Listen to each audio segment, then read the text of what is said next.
Hey guys, today I am filming a video actually doing some work on my pickup truck. This is a truck that I got as a family gift from my grandfather.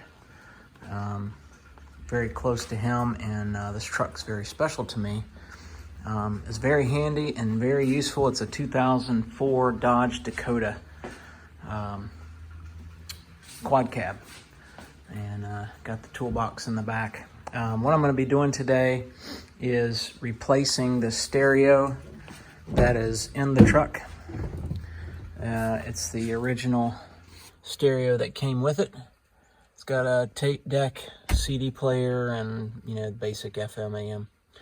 I'm going to switch that out so that I can actually get a unit that will allow me to put a backup camera on the truck. And specifically, when I want to back it up and connect it into the trailer for towing. So what we're going to replace it with, I ordered the parts out of Crutchfield. And so I got a nice head unit, Pioneer. It's supposed to have all of the bells and whistles. Basically no CDs. I'm not really doing that anymore, but Bluetooth and streaming. Crutchfield, they recommend you get the other add-on pieces as well. Antenna, plug adapter, specific to your car. Steering wheel control, and new face plate. And then last but not least, the camera that will go on the back.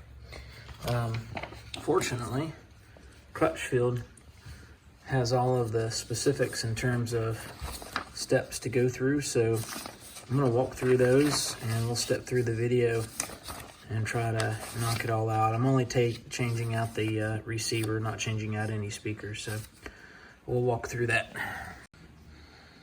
All right, so step one was to set the parking brake.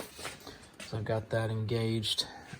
Also lowered the tilt steering wheel, and it also recommends disconnecting the negative on your battery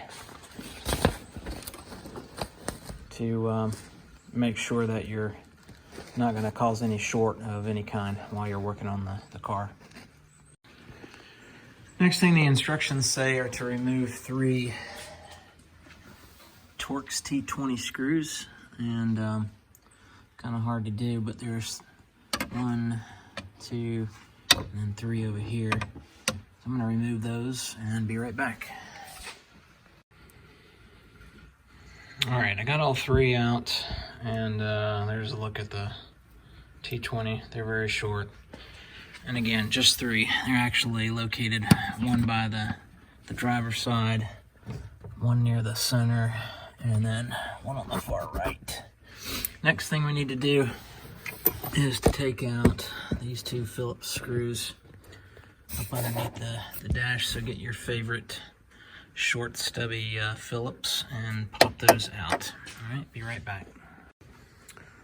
All right, I got those Phillips screws out from underneath. I've watched a couple of YouTube videos from other guys, and so it also says to take this little side panel off.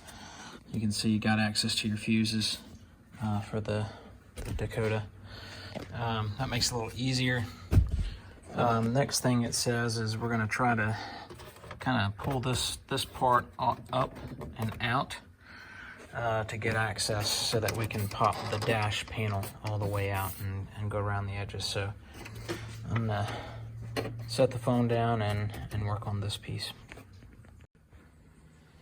All right, got the panel loose, and the instructions say don't take it all the way out. So once you take the 3 screws out down below, it makes it a lot easier, but you can see where the hooks and the metal clips line up. So it's really just pull it this way, and then you can bring it down just far enough so that we can now start working on the actual dash panel. And again, that's 1 contiguous piece that goes around the radio. So next is to start to pop this out and kind of work your way around the edges. I think you could even use a pry tool. So I'm going to put the phone down and start working on that. Okay, got the panel popped out. It was very easy. Again, I started on this side, just kind of got my fingers in there, just kind of do a gentle tug on that side, and then started to work a way around the outside to pull out this way. And again, having the steering wheel tilted low makes it a little easier to maneuver out. Now what we got to do is we got to disconnect the electrical connectors. This is the one for the light switch. There's another one for the four-wheel drive, assuming you got four-wheel drive, and then one for the HVAC connectors. To get this one out, just got to slide that little clip down, and then if I can do it with one hand, wiggle that connector off. Yeah, gonna take two hands, so I'll be right back. All right, got the front dash panel out, and just to flip it over, you can kind of see where all the clips are that connect into the dash. And also here's the connector. There's actually two for the heating and air, one for the four-wheel drive, and one over here for the lights. All right, so the next thing we get to do is remove 4 screws. Looks like Phillips, one at the 4 corners of the factory stereo unit. All right, I'll be right back. All right, we got the radio out. You can see there are just 2 connectors to the back.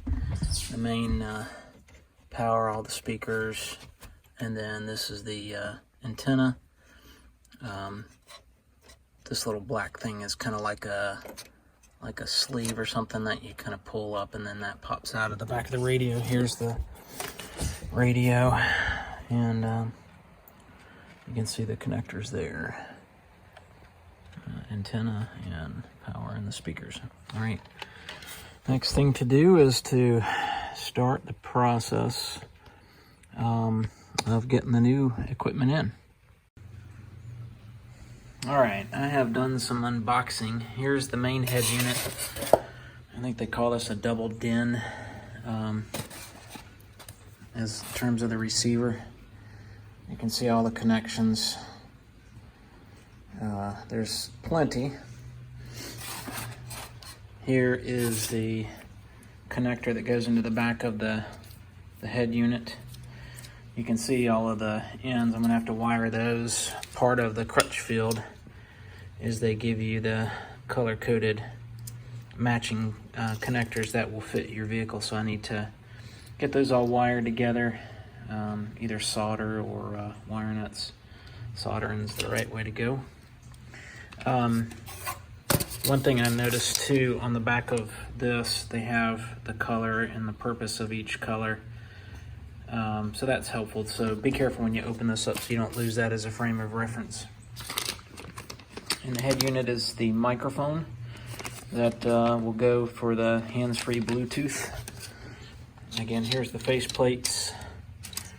I think these attach to the side of the unit. And USB cable. I guess we could plug in other devices. And this long stringy thing is the RCA connection end. That's going to go in through the back of the head unit. And it comes in 2 connectors, this camera. This is all one wire, one connected wire. And there's your red and black wires. It's got a 2 amp fuse in there for safety's sake. And then the camera is right here. This is part 2 of the wiring. So there's the camera that I'll put on the back of the, I'm going to try to put it on the high side of the tailgate. And you can see where that connects in. Yeah, pulls the power, the red and the black wire, and then the video wire, which feeds the RCA. This is also an antenna adapter that came with the setup, so we'll plug that in. That will allow us to connect to the back of the head unit. All right, so the first thing I'm gonna do is I'm gonna fish the first part of the backup camera wire into behind the unit. I'm gonna hook up all of the stereo equipment first, get all of the wires so that I can get that all situated, and then we'll get the webcam plugged in, backup camera plugged in after the fact. So I thought I'd just show a quick segment on these two wiring harnesses. So the way I'm going to set this up is I'm going to solder the connections together. I've already started the red wire. I'm also putting a sleeve, a heat shrink wrap sleeve on one end. So I've threaded those on all of the wires on the harness on the right. And then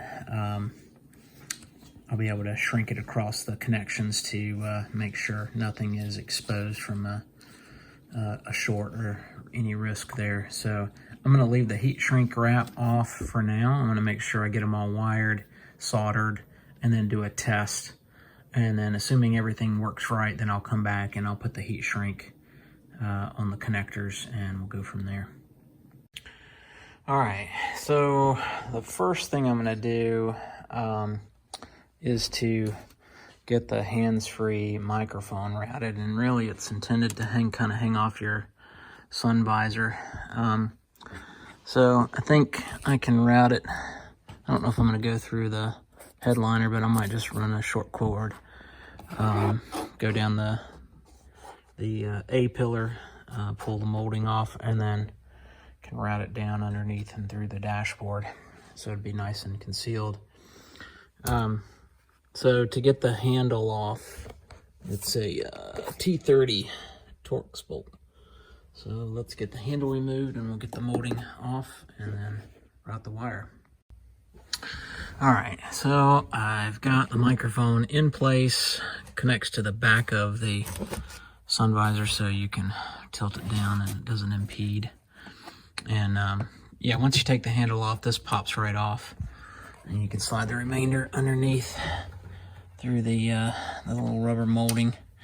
And then I'm running it through the side just above the fuse panel, and then we're going to run it across the dash, or just through the steering wheel, or across the steering wheel. You can see there's a lot of room in here, so I don't think that'll be an issue.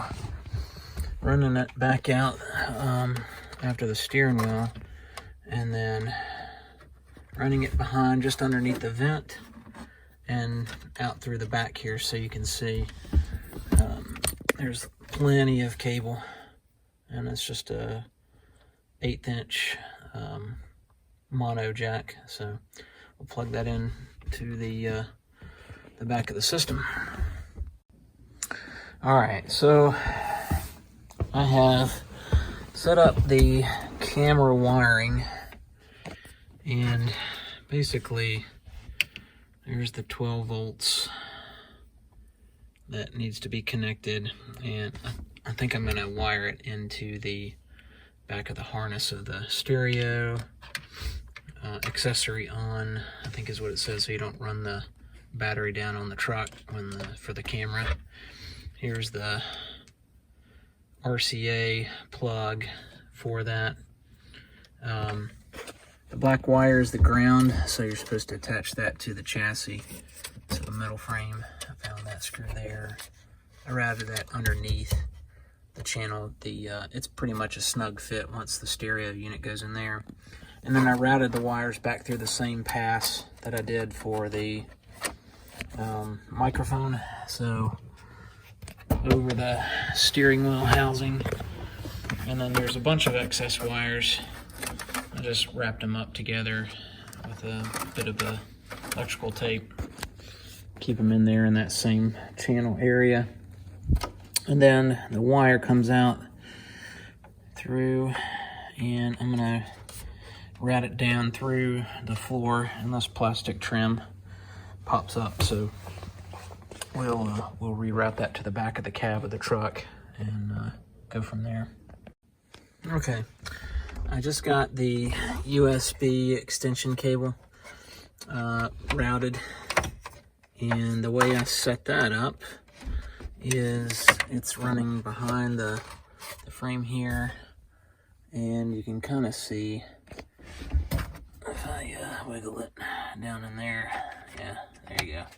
Coming out from underneath the passenger side dashboard, so I'll probably just get some double-sided tape and attach it right there so it'll be accessible. All right, I guess that's for old iPods or other MP3 players. All right, here's an update on the wiring harnesses connected now. So I realized I didn't need to do any testing. These are just color-coded, so it was a simple solder and heat shrink. So you can see that kind of keeps things nice and neat.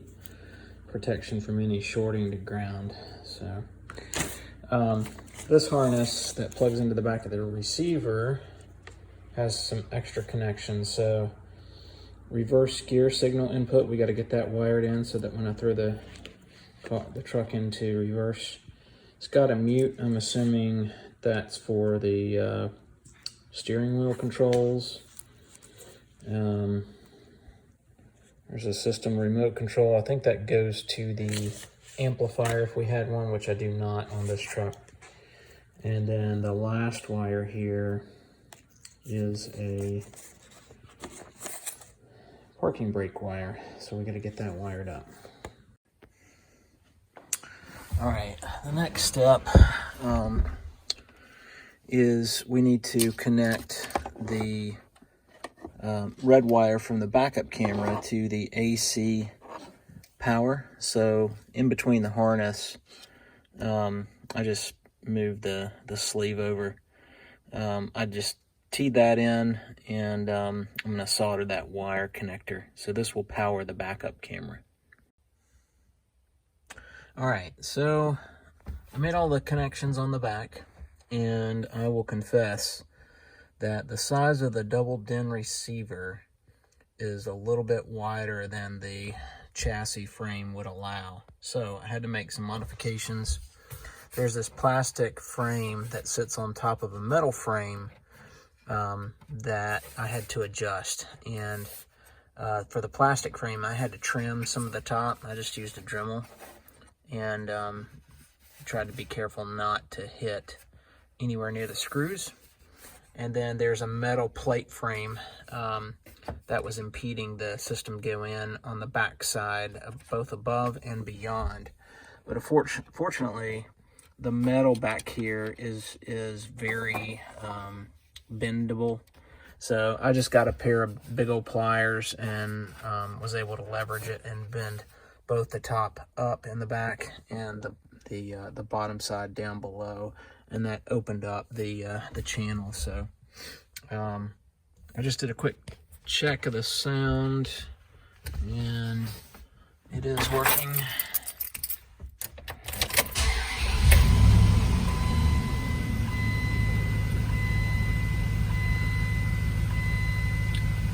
Boot up sequence.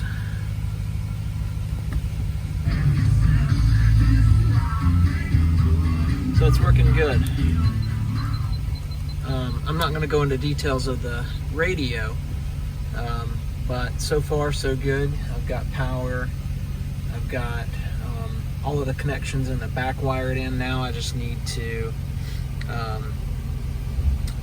put in the screws and reattach the dashboard. All right, so part of the Crutchfield products that they shipped was the faceplate adapter that will allow you to custom fit the stereo. And they come with this little template here, and basically this is so that you can make the adjustments. So I'm gonna have to probably get the Dremel, trace around inside and cut that, widen the opening there. So I'm gonna do that next.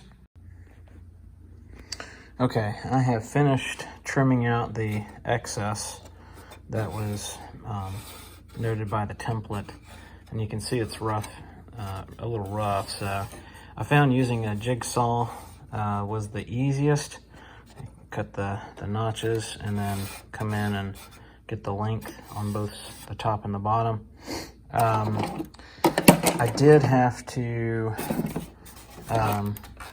flip it over and take out the HVAC. There's just 4 screws, so once I took those out, then I could get the jigsaw in there to connect and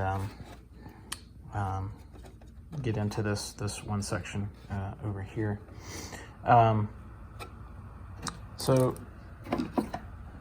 I used the Dremel to do a little sanding across the corners, but the good news is the plate that they give you covers that all up, so you don't have to worry about that being displayed. Okay, I've got the faceplate attached, and it was real easy. It's got little clips on the back that snap in on the back side to hold it in place. You can see those, and they hold on to the original frame. So, all right, I think now it's time to get it back onto the truck and the dashboard. Hey guys, so I've got the backup camera installed, and you can see the video here, and got the wire routed completely. What I did was I drilled a hole in the back of the firewall and the cabin. It's very single ply, and then secured the wire underneath on top of the wheel well. And because I got a truck, I want perspective of where the hitch is when I'm trying to back up, connect up to a trailer. So what I did was instead of tearing up the metal on the truck, I just went through the handle, and you can see I used a couple of screws. I found some Torx bit screws, so I don't have to ever worry about stripping screw heads if I need to take it back out. But it's a swivel mounted camera and gives me all the perspective I need to back up. All right. One thing I wanted to mention, again, I drilled into the handle because I could always replace this. This is plastic if I ever needed to take that apart. But there's also a hole down at the bottom of the tailgate that I found. I didn't have to do any drilling, so I took advantage of that. And you can see the wire comes out the bottom, so I just fished that out through a wire with a hook. And I've got full motion and no obstruction to using the handle. And when the tailgate comes down, you can see it there without any issue.